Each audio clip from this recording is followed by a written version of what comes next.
pintu yang berada di kamar tersebut tiba-tiba tertutup. Kemudian Madun menengok ke belakang. Dia bangun dan melihat di sekeliling sel.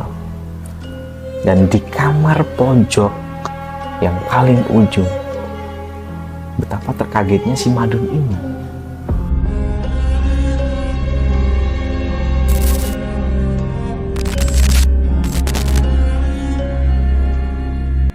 Halo guys, balik lagi di Kekuatan Jahat. Nah, di segmen kali ini gue mau ceritain nih guys, ada salah satu kisah yang bener-bener membuat kita agak bertanya-tanya ya. Nah, tentunya jangan lupa kalian ikuti terus, pantengin video ini selengkapnya. Sebut saja namanya si Madun ya. Jadi ceritanya si Madun ini setelah lulus sekolah, dia lulus dari sekolah menengah atas, kemudian melanjutkan bekerja dengan merantau ke Jakarta ya guys. Jadi Madun ini jauh-jauh dari kampung ya, dari Ngawi, Jawa Timur. Kemudian saat itu setelah dia lulus sekolah, si Madun ini diajak oleh pamannya ke Jakarta untuk berjualan bakso guys. Setelah beberapa bulan dia mengikuti pamannya, si Madun ini agak ngerasa kok dia agak terkekang, atau dia merasa agak nggak nyaman gitu loh guys dengan situasi dan kondisi saat itu dia ikut dengan pamannya tersebut. Jadi setiap dia mau pergi atau dia mau main, dia itu selalu terikat atau tepatnya nggak enak lah sama pamannya ini. Singkat cerita, setelah kurang lebih 1 tahun ia ikut dengan pamannya tersebut, si Madun ini akhirnya balik kampung ke kampung halamannya yang ada di Ngawi. Saat dia pulang, dia merasakan kehidupannya masih susah. Jadi orang tua si Madun ini tuh juga bukan dari golongan orang yang menengah ke atas maupun sebagainya ya. Kemudian saat si Madun pulang ini, dia tuh ngerasa dia kerja selama 1 tahun tapi kenapa nggak ada hasil yang dia dapat, kayak gitulah. Nah, setelah si Madun ini merasa kesusahan, si Madun ini merasa dia tidak bisa mengimbangi teman-temannya yang ada di kampung tersebut. Jadi teman-temannya itu sudah bekerja dari beda-beda tempat ya, ada yang jadi PNS, ada yang merantau, ada yang jadi bos. Saat dia pulang, dia tuh merasa gengsi, si Madun ini tuh gengsi. Nah, bahkan ada salah satu temannya yang bernama si Ridwan ya. Si Ridwan tuh tanya, "Dun, lu kenapa balik Jakarta masih sama aja? Apa bedanya?" Kayak gitu kan. Cuman si Madun ini dalam hatinya cuma diem aja kan. Dia nggak bisa ngejawab pertanyaan si Ridwan tadi. Nah, lanjut guys. Setelah si Madun pulang dari ngumpul bersama temannya, si Madun ini merasa dia sangat terpukul dengan pertanyaan temannya tadi. Di samping itu teman-temannya yang banyak atau sudah membeli berbagai semisal HP, kendaraan yang hasil dari kerjanya mereka masing-masing, tapi si Madun ini masih biasa-biasa aja. Bahkan pulang dari Jakarta, si Madun ini nggak bawa apa-apa guys, nggak bisa beli apa-apa. Bahkan uang hasil dari berdagangnya dia yang dikasih pamannya tadi itu masih kurang ya. Ibaratnya nggak ada sisa yang bisa digunakan untuk membeli barang-barang seperti teman-temannya tadi. Nah, singkat cerita, si Madun ini terpikir. Kemudian ia mencoba melakukan sesuatu yang di luar batas ya. Jadi si Madun ini mempunyai pikiran dia ingin mencuri barang, kemudian akan dijual dan digunakan untuk membeli barang-barang yang bisa mengimbangi teman-temannya tadi, guys. Di saat itu, di malam itu, dengan niat yang sudah terkumpul ya, si Madun ini mulailah dia melancarkan aksinya. Pada waktu itu sekitar pukul 10 malam, si Madun ini mulai pergi dari rumahnya. Setelah ia meninggalkan rumahnya, ia menyasar sebuah rumah kosong yang ada di kecamatan sebelah ya. Kemudian saat ia sudah sampai di kecamatan sebelah tersebut, ia mulai melihat kanan kiri di sekeliling rumahnya tadi, guys. Setelah dirasa rumahnya ini benar-benar aman, lingkungannya aman, mulailah si Madun ini melompat pagar rumah kosong tersebut. Begitu ia mulai memasuki rumah tersebut, rumah tersebut ternyata sama sekali tidak dikunci ya, guys. Hanya gerbangnya saja yang saat itu dikunci. Kemudian nih, saat si Madun sudah masuk ke dalam rumah, yakni yang pertama dia lewati adalah ruang tamu. Di ruang tamu tersebut terlihat sangat sepi sekali dan kondisinya masih gelap ya. Kemudian Madun mencoba menerangi dengan senter yang sudah dibawanya. Setelah Madun masuk ke dalam, lebih dalam dari rumah tersebut, mulailah ia mencari kamar utama, yang di mana kamar utama tersebut tuh menyimpan mungkin barang-barang mewah milik rumah tersebut. Nah, anehnya guys, saat si Madun ini mulai masuk ke dalam kamar utama tersebut, pintu yang berada di kamar tersebut tiba-tiba tertutup, guys. Kemudian Madun menengok ke belakang. Dia kaget, ini angin atau ada apa? Nah, setelah Madun mulai agak tenang, ia mulailah melakukan aksinya dengan membuka lemari yang ada di kamar tersebut. Nah, lemari yang sudah dibuka si Madun tadi, ternyata Madun terkaget dan ia tidak bisa berkata apa-apa.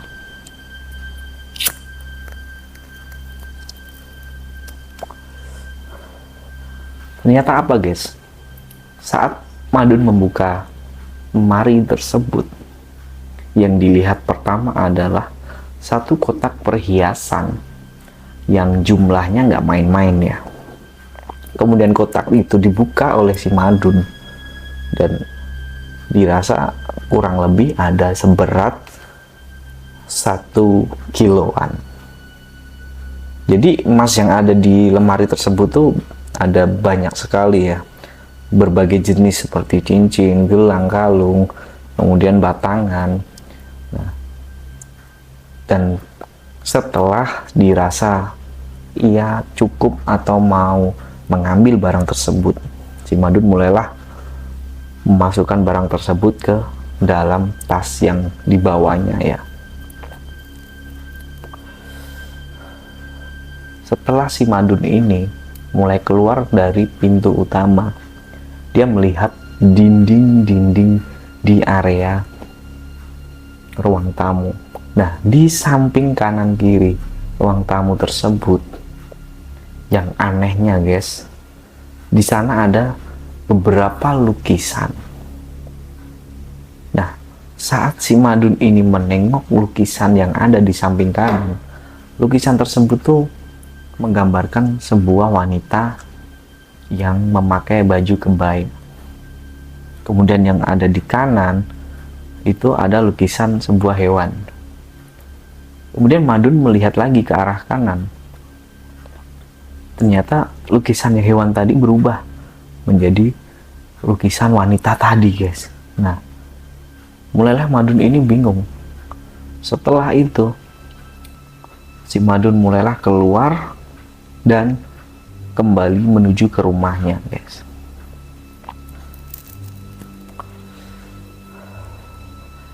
Singkat cerita, si Madun ini mulailah menyimpan emas tersebut tadi di dalam kamarnya sendiri ya.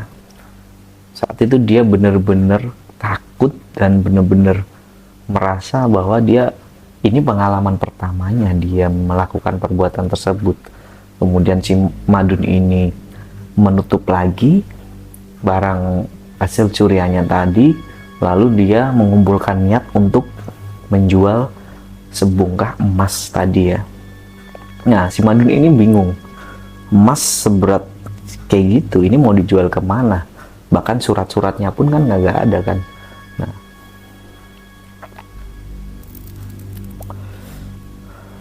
singkat cerita guys, beberapa bulan kemudian akhirnya polisi mengungkap si Madun tersebut dan meringkus, dibawa ke kantor ya. Dan dengan barang bukti yang tepat sesuai dengan apa yang diambil si Madun tadi, barang-barang tersebut dibawa juga ke kantor polisi, lalu diproseslah si Madun ini sampai dilakukan penahanan ya. Nah, saat si Madun ini mulai ditahan di penjara, si Madun ini mulailah gelisah.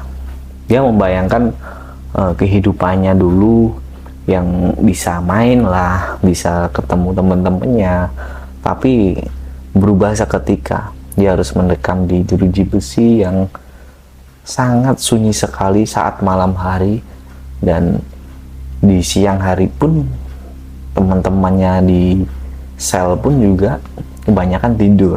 Maka Madun ini banyak ngalamun ya guys. Nah, di saat si Madun ini menjalani masa penahanan guys, disitulah muncul tanda-tanda atau kejanggalan yang di luar nalar. Jadi di dalam sel tersebut kan ada kamar-kamar ya.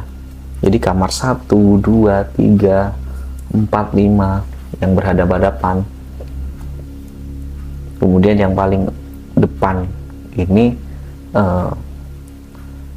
tralis yang paling utama, yang paling besar. Kemudian dijaga oleh anggota penjaga di penjara tersebut. Nah, saat si Madun ini tidak bisa tidur ya di malam hari ya, ada sosok yang aneh guys. Jadi ada anak kecil yang mengetok-ngetok tralis sel depan kamar si Madun ini. Nah, si Madun ini awalnya bingung, kenapa ada anak kecil di sini padahal nggak ada tahanan anak kecil ya. Kemudian setelah si Madun ini mencoba menutup matanya, seketika itu anak kecil ini pergi guys. Dan saat itu mulailah si Madun ini gelisah, dan seakan-akan teman-teman di sampingnya itu tidak merasakan hawa sesuatu. Mulailah si Madun ini melihat lagi di area sel. Dia bangun dan melihat di sekeliling sel. Dan di kamar pojok yang paling ujung, betapa terkagetnya si Madun ini. Dia melihat ada sosok tahanan yang seperti gantung diri ya. Seketika itu si Madun benar-benar terkaget dan teriak sekeras mungkin. Tapi sama sekali teman-teman yang ada di sel tersebut tidak mendengarkan teriakan si Madun ini. Bahkan penjaga sel tersebut juga tidak dengar guys.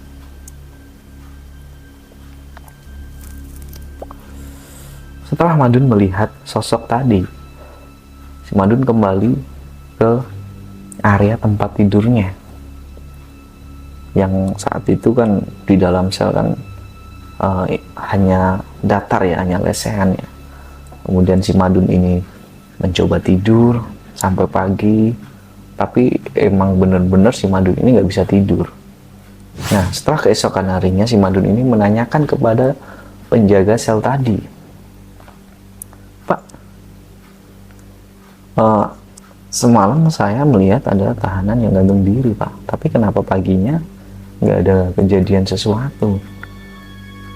Nah, penjaga sel tersebut menjawab, "Kalau emang benar, beberapa tahun yang lalu ada salah satu tahanan yang gantung diri, guys." Nah, di situ Madun mulai gelisah. Dia mulai stres berada di dalam tahanan tersebut. Lanjut, melewati malam-malam di dalam tahanan. Tidak hanya kejadian dua tadi, si Madun ini semakin diganggu oleh sosok makhluk yang menempati tempat-tempat tersebut.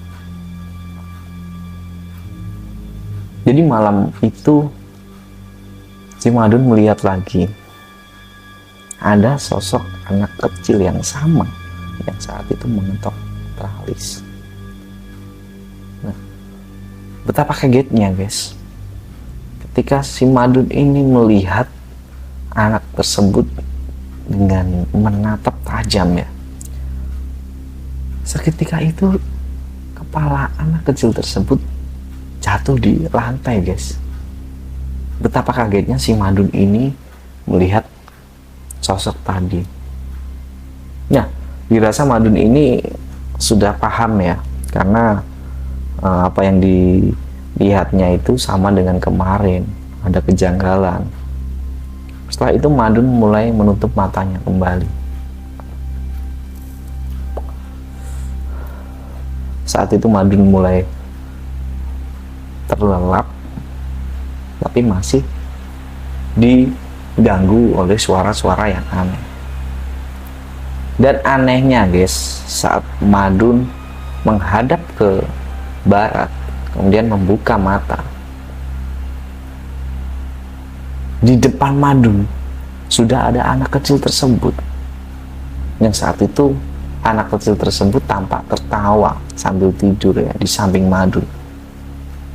Saat itu Madun bener-bener ngeri, guys, juga merinding ya, bener-bener merasakan kegelisahan ya. Nah, mulailah dari situ si Madun keesokannya mulai bercerita dengan teman-temannya, bertukar pengalaman selama di dalam sel tersebut.